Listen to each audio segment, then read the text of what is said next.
ഞാൻ അച്ഛനായിട്ട് 19 വർഷങ്ങളായി. അച്ഛനായി കഴിഞ്ഞ് ആദ്യത്തെ 4 വർഷങ്ങൾ തമിഴ്നാട്ടിലെ കോയമ്പത്തൂരാണ് ഞാൻ സേവനം ചെയ്തത്. അവിടെ എയ്ഡ്സ് ബാധിതരായ രോഗികളെ നോക്കുന്ന ഒരാശുപത്രിയാണ് ഞങ്ങൾക്കുള്ളത്. അതിന്റെ അസിസ്റ്റന്റ് ഡയറക്ടറായിട്ടാണ് എന്നെ അപ്പോയിന്റ് ചെയ്യുക. അന്ന് ഞാൻ ആശുപത്രിയിലേക്ക് ചെല്ലുമ്പോൾ എയ്ഡ്സ് ബാധിതരായ 30 കൊച്ചുകുട്ടികളും 20 മുതിർന്നവരുമാണുള്ളത്. എല്ലാവർക്കും എയ്ഡ്സ് ആണ്. പണ്ടുകാലത്ത് നമ്മുടെയൊക്കെ നാട്ടിൽ എയ്ഡ്സ് എന്ന് കേട്ടാൽ വല്ലാത്ത ഭയമായിരുന്നു. കാരണം ഈ രോഗം എങ്ങനെയാണ് പിടിക്കുന്നത് എന്നറിയത്തില്ല, ഇത് പിടിച്ചാൽ എപ്പോഴാണ് മരിക്കുന്നത് എന്നറിയത്തില്ല. മാത്രവുമല്ല, മോശമായ ജീവിതം നയിക്കുന്നത് കൊണ്ടാണ് എയ്ഡ്സ് രോഗം ബാധിക്കുന്നത് എന്നൊരു ചിന്തയും ഉണ്ടായിരുന്നു. എന്തൊക്കെയായാലും ഞാൻ ആശുപത്രിയിൽ ചെന്ന് എയ്ഡ്സ് ബാധിതരായ 30 കുഞ്ഞുങ്ങൾ ഉണ്ടായിരുന്നു എന്ന് പറഞ്ഞല്ലോ. ഈ എയ്ഡ്സ് ബാധിതരായ 30 കൊച്ചു കുഞ്ഞുങ്ങളെ എൻ്റെ ഈ കൈകൊണ്ട് ഞാൻ കുളിപ്പിച്ചിട്ടുണ്ട്. എൻ്റെ തോളത്തിട്ട് ഞാൻ താരാട്ടുപാടി ഉറക്കിയിട്ടുണ്ട്. അവരുടെ ഒപ്പം ഞാൻ കിടന്നുറങ്ങിയിട്ടുണ്ട്.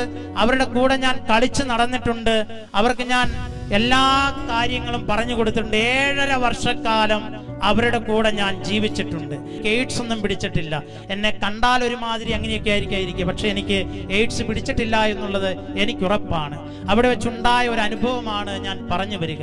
ഞങ്ങളുടെ ഈ ആശുപത്രിയിൽ ആരെയെങ്കിലും അഡ്മിറ്റ് ചെയ്യണമെങ്കിൽ ചില നിബന്ധനകളുണ്ട്. ഒന്നാമത്തെ നിബന്ധന എന്ന് പറയുന്നത്, ആരാണോ ഈ രോഗികളെ അഡ്മിറ്റ് ചെയ്യാനായി കൂടെ വരുന്നത് അവരുടെ ഫോൺ നമ്പറും അഡ്രസ്സും കയ്യൊപ്പും ഒറിജിനൽ ആയിരിക്കണം. കാരണം ഈ രോഗികളെ അവിടെ കൊണ്ടുവന്ന് തള്ളിയിട്ടിട്ട് പോകാനുള്ള സ്ഥലമല്ല, നേരെ മറിച്ച് അവരെ ഞങ്ങൾ നല്ല മരണത്തിന് വേണ്ടി ഒരുക്കുകയാണ്. നല്ല മരണത്തിന് വേണ്ടി ഒരുക്കുമ്പോൾ വീട്ടുകാരുടെ സഹായം കൂടി ആവശ്യമാണ്. സാമ്പത്തിക സഹായം അല്ല, നേരെ മറിച്ച് അവരും ഈ ലോകത്തിന് വേണ്ടപ്പെട്ടവരാണ്, തള്ളിക്കളയേണ്ടവരല്ല എന്ന ബോധം കൊടുത്ത് വേണം അവരെ മരണത്തിലേക്ക് കൈപിടിച്ച് നടത്താനായി. അതിന് വീട്ടുകാരുടെ സാമീപ്യം ആവശ്യമാണ്. അങ്ങനെ ഒരു ദിവസം വൈകുന്നേരം ഈ കുട്ടികളെ എല്ലാവരെയും കുളിപ്പിച്ച് അവർക്ക് അത്താഴമൊക്കെ കൊടുത്ത് ഞങ്ങൾ അച്ഛന്മാർ അത്താഴം കഴിക്കാൻ വേണ്ടി പുറത്തേക്ക് ഇറങ്ങിയപ്പോ എൻ്റെ മൊബൈൽ ഫോണിലേക്ക് ഒരു കോൾ വന്നു. എന്നെ വിളിച്ചയാൾ ചോദിച്ചത് ഇപ്രകാരമാണ്: ഫാദർ, ആ 18-ാം നമ്പർ മുറിയിൽ കിടക്കുന്ന ചേട്ടൻ മരിച്ചോ എന്നാണ് ചോദ്യം. ആരെക്കുറിച്ചാണ് ചോദിച്ചത് എന്നെനിക്ക് മനസ്സിലായി. 18-ാം നമ്പർ മുറിയിൽ കിടക്കുന്ന മെൽക്കിസദക് എന്നു പേരുള്ള 32-കാരനായ എയ്ഡ്സ് രോഗി മരിച്ചോ എന്നാണ് ചോദ്യം. ആരാണ് എന്നെ വിളിച്ചത് എന്നും എനിക്ക് മനസ്സിലായി. 12-ാം നമ്പർ മുറിയിൽ കിടക്കുന്ന മണിയമ്മ എന്നു പേരായ 70 വയസ്സുള്ള അമ്മയുടെ 3ാമത്തെ മകളാണ് എന്നെ വിളിച്ചത്. അവൾ ഇപ്രകാരം എന്നെ വിളിച്ചു ചോദിക്കാൻ ഒരു കാരണമുണ്ട്. 18-ാം നമ്പർ മുറിയിൽ കിടക്കുന്ന ആ ചേട്ടൻ മരിച്ചു എങ്കിൽ അതേ അവസ്ഥയിൽ കിടക്കുന്ന അവളുടെ അമ്മയും ഉടനെ മരിക്കുമെന്ന് അവൾക്ക് ഉറപ്പിക്കാം. അതിനു വേണ്ടിയിട്ടാണ് അവൾ ഇങ്ങനെ വളഞ്ഞ വഴിക്ക് മൂക്കിൽ പിടിച്ചത്. ഇനി അമ്മയെ അഡ്മിറ്റ് ചെയ്യാനായി കൊണ്ടുവരുന്ന രംഗം. ഈ അമ്മയ്ക്ക് 4 പെൺമക്കളാണുള്ളത്. അതിൽ 3ാമത്തെയും 4ാമത്തെയും പെൺമക്കളാണ് അമ്മയെ അഡ്മിറ്റ് ചെയ്യാനായി ആശുപത്രിയിലേക്ക് വരുന്നത്. നേരത്തെ വിളിച്ച് പറഞ്ഞിട്ടാണ് അവർ വരുന്നത്. ആംബുലൻസ് ആശുപത്രിയുടെ വാതിൽക്കൽ വന്നു നിന്നു. ആംബുലൻസിന്റെ വാതിൽ തുറന്ന് 3ാമത്തെയും 4ാമത്തെയും പെൺമക്കൾ പുറത്തേക്ക് ഇറങ്ങി. ഞാൻ ആശുപത്രിയുടെ വാതിൽക്കൽ നിന്ന് നോക്കുകയാണ് ഈ പെൺമക്കൾ എന്താണ് ചെയ്യുന്നത് എന്ന്. 5 മിനിറ്റ് കഴിഞ്ഞിട്ടും ഈ 2 പെൺമക്കളും ആംബുലൻസിന്റെ ഉള്ളിൽ കിടക്കുന്ന അമ്മയെ പുറത്തേക്ക് പിടിച്ചിറക്കിയില്ല.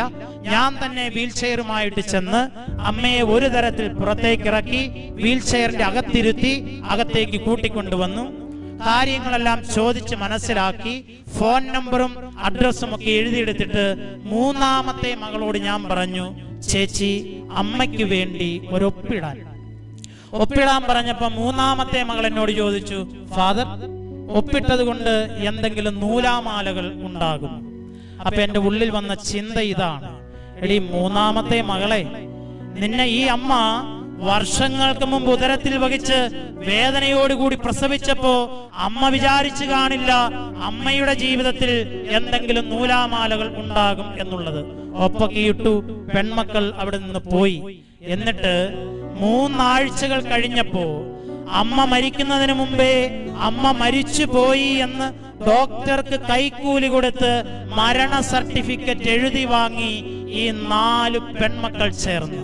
കാരണം എയ്ഡ്സ് രോഗികൾ മരിച്ചു കഴിഞ്ഞാൽ അവരുടെ മക്കൾക്ക് സർക്കാരിൽ നിന്ന് ഒത്തിരിയേറെ ആനുകൂല്യങ്ങളുണ്ട്.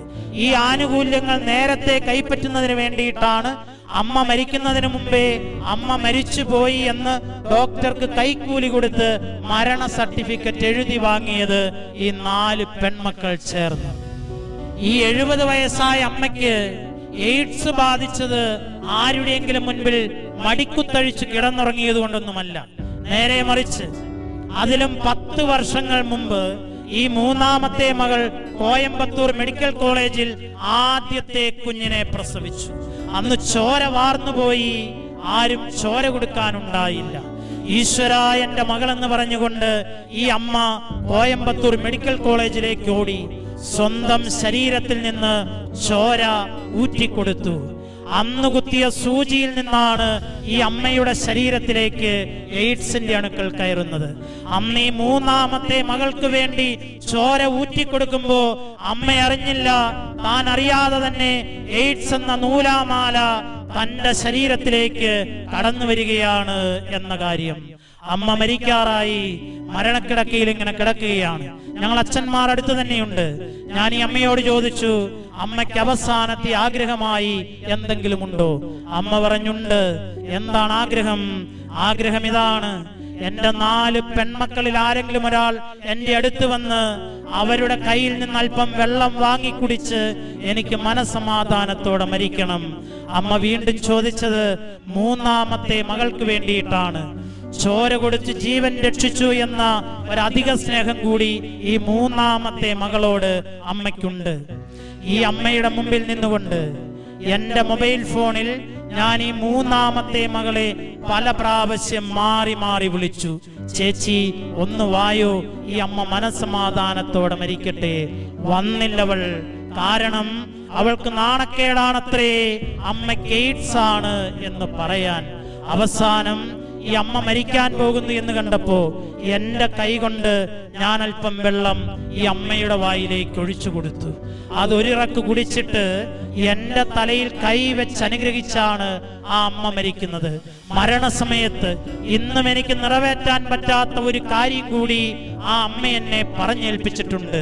മോനെ, എന്നെങ്കിലും നീ എന്റെ 3ാമത്തെ മകളെ കാണുമ്പോ പറയണം, ഈ അമ്മയ്ക്ക് ആ മകളോട് ഒരു ദേഷ്യവും ഉണ്ടായിരുന്നില്ല എന്ന്. അത് പറഞ്ഞുകൊണ്ടാണ് ആ അമ്മ കണ്ണടച്ച് മരിക്കുന്നത്. എനിക്കുറപ്പാണ്, ഞാൻ ഏത് പാതാളത്തിലേക്ക് പോയാലും ശരി, ദൈവം എന്നെ കൈവിടില്ല. കാരണം മരണസമയത്ത് സ്വന്തം പെൺമക്കൾക്ക് വേണ്ടാത്ത ഒരമ്മയുടെ അനുഗ്രഹം എന്റെ ജീവിതത്തിലുണ്ട്. ആർക്ക് കിട്ടേണ്ട അനുഗ്രഹമായിരുന്നു അത്? നൊന്ത് പ്രസവിച്ച് ചോര നീരാക്കി വളർത്തി വലുതാക്കിയ സ്വന്തം മക്കൾക്ക് കിട്ടേണ്ട അനുഗ്രഹമായിരുന്നില്ലേ അത്? ഇപ്രകാരം പലതിന്റെ പേരിലും കുടുംബത്തിൽ മാതാപിതാക്കളോട്, മക്കളോട്, സഹോദരങ്ങളോട്, ജീവിത പങ്കാളികളോട് ആരോടെങ്കിലും ക്ഷമിക്കാനുണ്ടെങ്കിൽ അവരോട് ക്ഷമിച്ച് അവരെ സ്നേഹിച്ച് ഹൃദയത്തോട് ചേർത്ത് പിടിക്കാതെ, ഇവിടെ ഇരിക്കുന്ന ഏതെങ്കിലും കത്തോലിക്ക ക്രിസ്ത്യാനി സ്നേഹത്തിന്റെ ചിഹ്നമായ ഈ വിശുദ്ധ കുരിശിന്റെ തിരുനാൾ ആഘോഷിക്കുമ്പോ കുടുംബത്തിലേക്ക് അനുഗ്രഹം ഉണ്ടാവില്ല എന്ന് കൃത്യമായി അറിയട്ടെ.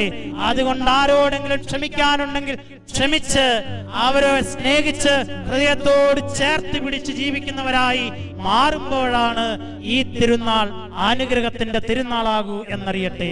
ആഘോഷങ്ങളൊക്കെ കടന്നു പോകും. നമ്മളോട് ചോദിക്കുന്നതാണെന്നറിയാമോ, എങ്ങനെയുണ്ടായിരുന്നു തിരുനാൾ? ഇപ്രാവശ്യം പടക്കം കുറവായിരുന്നല്ലേ, മഴയായിരുന്നല്ലേ, ചെണ്ടമേളം കുറവായിരുന്നല്ലേ, ഇതൊക്കെ ഉണ്ടായിരുന്നു, കുറെ കൂടി കൂടുതൽ ഉണ്ടായിരുന്നു എന്ന് പറയുമ്പോ നമുക്ക് അഭിമാനമാണ്. നമ്മുടെ ചങ്കൊക്കെ അങ്ങോട്ട് തുടിക്കും, നമ്മുടെ ശരീരം അങ്ങോട്ട് പിടയ്ക്കും. കാരണം എന്താണ്? ഞങ്ങൾ തിരുനാളിൽ കുറവ് വരുത്താൻ പാടില്ല. അതല്ല ഇതിന്റെ ചൈതന്യം എന്നറിയട്ടെ. അതതിന്റെ വെറും ബാഹ്യമായ മാനം മാത്രമാണ്. ആത്മീയമായ മാനം എന്ന് പറയുന്നത് ഹൃദയത്തിൽ ഈ സ്നേഹത്തിന്റെ ചിഹ്നമായ കുരിശിന്റെ ചൈതന്യം ഏറ്റെടുത്ത്, ആ കുരിശിൽ മരിച്ചവൻ കാണിച്ചു തന്ന മാതൃക ഏറ്റെടുത്ത് കുടുംബത്തിന് അനുഗ്രഹമായി, തലമുറകൾക്ക് അനുഗ്രഹമായി മാറുമ്പോഴാണ് എന്നറിയട്ടെ. അതിന് സാധിക്കാത്ത ഏതെങ്കിലും അപ്പനോ അമ്മയോ ഉണ്ടെങ്കിൽ അറിയണം, നിങ്ങളാണ് നിങ്ങളുടെ കുടുംബത്തിന്റെ അനുഗ്രഹത്തിന്റെ തടസ്സം എന്ന കാര്യം. ആ തടസ്സമാകരുത്. തടസ്സം മാറ്റുന്ന വലിയ ചൈതന്യമുള്ളവരായി നിങ്ങൾ മാറണം.